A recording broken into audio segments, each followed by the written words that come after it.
चर्चा। चांदवड तालुक्यातील राहुड घाटात अपघातांची मालिका सुरूच असून प्रशासन मात्र डोळ्यावर झापडं घालून बसले आहे। त्यामुळे नागरिकांच्या जीवाशी अक्षरशः खेळ चालू आहे। गुरुवार दिनांक 25 सप्टेंबर रोजी 12:30 वाजता 2 ट्रक पलटी होऊन घाटात गोंधळ उडाला।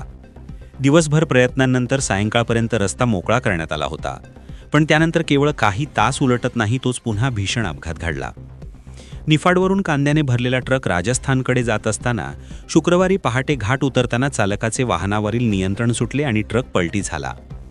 अपघातानंतर घटनास्थळी एकच गोंधळ उडाला। अपघाताची माहिती मिळताच सोमा कंपनीचे कर्मचारी घटनास्थळी दाखल झाले। तसेच जखमींना तातडीने चांदवड उपजिल्हा रुग्णालयात दाखल करण्यात आले।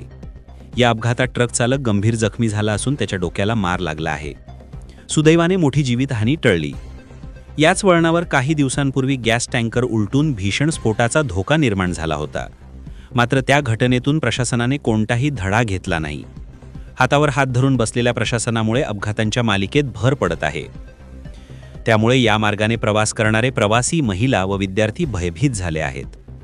तासनतास रस्त्यावर अडकून पडलेल्या नागरिकांचे हाल होत असून रोजच्या रोज त्रासाला सामोरे जावे लागत आहे।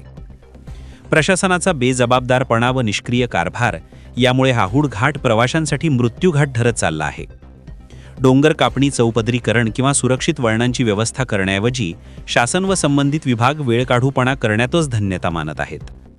राहुड घाट पार करणे म्हणजे अक्षरशः मृत्यूला आमंत्रण देणे ठरत आहे। अजून किती बळी गेले तर शासन जागं होणार? ही नागरिकांची जळजळीत हाक आता प्रशासनाने दुर्लक्षित केली तर लोकांचा आक्रोश रस्त्यावर उतरेल यात शंका नाही।